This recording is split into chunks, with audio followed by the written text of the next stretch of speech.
Hey yo, what the deal, my people? You know who it is. And this is a Game of Thrones Season 5, Episode 9, The Dance with Dragons Review, done by me, Tony Teflon the Don. Cheer! Now, first I would just like to say that I think we got our Episode 9 and Episode 8 this year. This, to me, was probably one of the weakest Episode 9s. The episode itself was a little bit boring. The ending was great, but what happened in the episode really messed up the ending for me. So I'm going to have to give this, I rate these videos on a scale of 1 to 10, and this to me is a 6. To me, this is the worst episode of the year. I mean, the Danny thing was great at the end, something that I wanted to see, but everything else to it was kind of boring.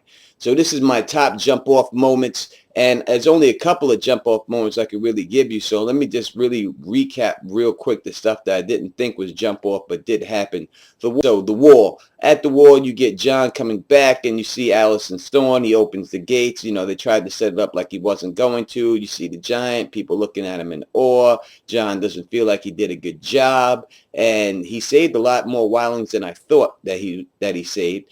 And you see, once again, Ollie looking at him, and that's a foreshadowing there. Next, you get Doran, and what do I have to say about Doran? But Doran sucks. The girls are beautiful. I was right about this, that the speech that Doran was giving was to this chick. I thought it was going to be. I think she's beautiful too. And that's what we get there. You get the little elbow in Bran's face. Listen, I don't like anything that they're doing here with this whole situation. The only thing that works for me with Doran is if everything Doran Martell told him, or the majority of it, is a lie, and he's going to tell you later that that was a lie. If he doesn't go that route, then I think that the whole thing with Doran was just a waste of time this year. All right, so let me get right now to my first jump off moment. First jump off moment is Arya.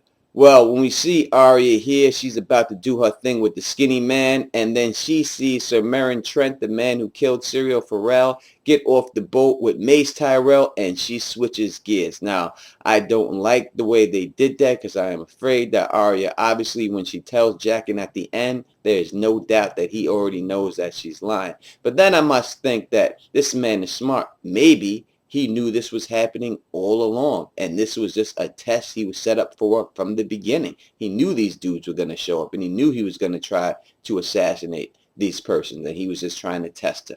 So we see Mace Tyrell with the Branca of Bravos, and he's laughing and dancing like a buffoon. I don't like the way they're portraying this man. And then we see what I think is the theme of this episode, and is the death of innocence. And you see that Trent is a fucking pedophile. I didn't know he was a fucking pedophile, but he's a dumb fucking pedophile, and I believe that all pedophiles must die, should die, and die horribly. And that's just my personal belief, and that's just how I get down, so whatever. And that's what I think should happen. You see that after he's into the little girl, he takes the little girl. You see the person that I thought could have been Arya come in. He just doesn't want her. Then he takes the little girl and goes out. Arya looks at it, and then he wants another one the next day. So we see how that is playing out, and I thought that that was a very good moment, and I like the way they did that, but I am afraid for Arya. My next jump off moment is Danny.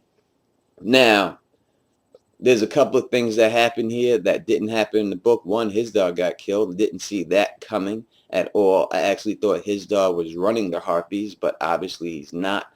But you see Danny, and eventually Jorah is in the fighting pits. He's fighting. She's watching him fight and do his thing. And then eventually the Harpies come out of nowhere. He throws a spear, takes out the one Harpy. And then the Harpies come out of nowhere. They start storming everybody. Now, this plays out differently in the books. I like the way it plays out in the books more than it plays out here, but you get the gist of it.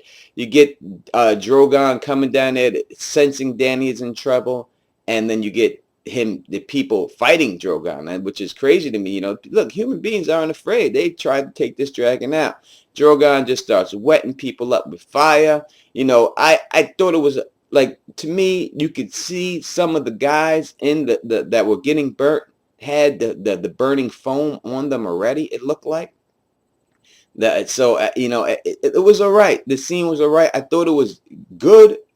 I thought it could have, I think if they would have stuck to the books, it would have been great. The look, I mean, the visuals of the outside, the Coliseum, all that was beautiful and everything. I loved all that situation and everything else. But just the overall feel of it, and Tyrion really didn't need to be there. He saved Melisandre. Yeah, big whoops. I mean, it didn't do it for me. It may have did it for a lot of other people. It didn't really do it for me. And I think the reason why it didn't do it for me is because of what happened in this episode. So those are my jump off moments. I like to say thank you to anyone who has subscribed and thumbs up this video. If you like this, please do that. My next moment is not a jump off. It's going to be more of a rant. So if you do not want to hear me do that, let me just say peace and stay sexy. All right, my people. Now, people may know me, and if you're a fan of my channel and you have followed me on my channel, then you know that without a shadow of a doubt, I am a 100% backer of Stannis Baratheon. I have always backed Stannis Baratheon. I have defended him against anyone and all comers, no matter what. And I think that Stannis should sit the Iron Throne. That has always been my position. Hell, the man is in my banner on my channel. So that's how it shows you how much of a supporter of Stannis Baratheon I am. First, let me just say that the acting in this scene, especially from Shireen, Stannis, the guy who plays Stannis, excellent. The acting in this scene was phenomenal. They did a great job acting. And Stannis' wife, great job. So you see Stannis in this, and Ramsay gets away with his little trick, which is, to me, is, this so unrealistic that he's able to get in there and do all this damage. But he does, and he burns up the tents and everything else, and he burns up his siege engines, and he burns up his supplies, puts Stannis in an even more dire situation than he was already in. From this, we get Stannis sending Sir Davos off to go and ask Jon for some more money and more supplies and really just get Davos the fuck out of here. At this point, when he sent out Sir Davos, I seen the writing on the wall. But I still did not want to believe that this was going to happen. Now, Dan or Dave or whatever, whichever one in the episode and the review right after comes right out and says, when George R. R. Martin said this was going to happen in the books, we were like, wow, so they just distancing themselves from this shit straight up, saying George R. R. Martin saying this. So I'm going to have to assume that this is going to happen in the books. And if it was going to happen in the books, I figured it would have happened a different way, that Stannis wouldn't be around it. But if it goes down like this and Stannis is there, let me tell you about this right now, all right? So his daughter goes in there and he gives this beautiful, and they had this beautiful talk, and she's over there saying, let me help you. And this is a smart girl who has read every book of the Dance with Dragons and probably a great military mind if you just asked her a question. And she probably can help. And she's begging her father to help him, and he says, yes, I'm going to help you, daughter. You can help me, and this is how you can do it. Then you see her get walked through the crowd like she's a fucking criminal. Like she did something fucking wrong. And people standing there watching. And then she realizes what's going to fucking happen. You see her start kicking and trying to get away.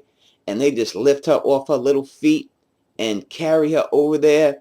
And then she's screaming for her fucking father. Screaming for her fucking father. And this fucking coward is hiding. Can't even face his fucking daughter that he's about to burn. Now, if you're going to be a man, right, and you're going to burn your daughter, you at least look her in the fucking face. No, you got to hide. Hide like a fucking coward back there while they strap this beautiful little girl there. And this fucking red fucking bitch just fucking sets her on fire. For what? For what? Because people, let me tell you something, man. I got 2 daughters. I love my daughters. If I am in a situation where we all gonna die, or I gotta kill my daughters, we all gonna die.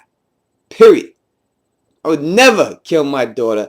And if he could have done anything else, anything, and I probably would have backed this man. But I cannot back this man at all.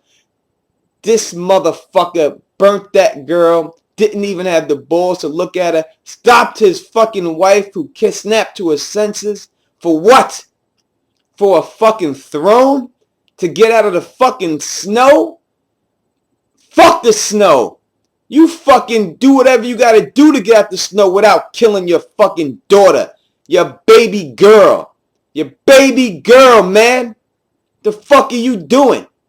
So, I don't give a fuck. This is a unredeemable situation to me for the fact that I have no idea what they were doing with this character. If George R. R. Martin wrote him like this, I don't know what he's doing. We meet Stannis. He is a guy who is told that is iron-willed and doesn't want any friends. We go from that Stannis to a Stannis that supposedly realizes that he has to save the realm. The throne is not for him. He's doing this just to save the realm. And these people made his kingdom bleed, and he wants to make him pay for it. And from that, he has to sacrifice his fucking baby girl and burn her and not look her in the face for the fucking throne. It's not worth it. Nothing's worth it. Period. Nothing at all. And I think it was disgusting. There's no redeeming him. There's no way someone's going to burn his child and then they're going to allow him to sit the Iron Throne at the end of the book. It's not happening. So, only thing I could say about Stannis Baratheon is I'm going to remove him from my banner. I'm going to remove every video I have about supporting his claim. So if you want to watch him, you got a couple of days to do it because them shits is gone. And I got no love for that motherfucker whatsoever. Period.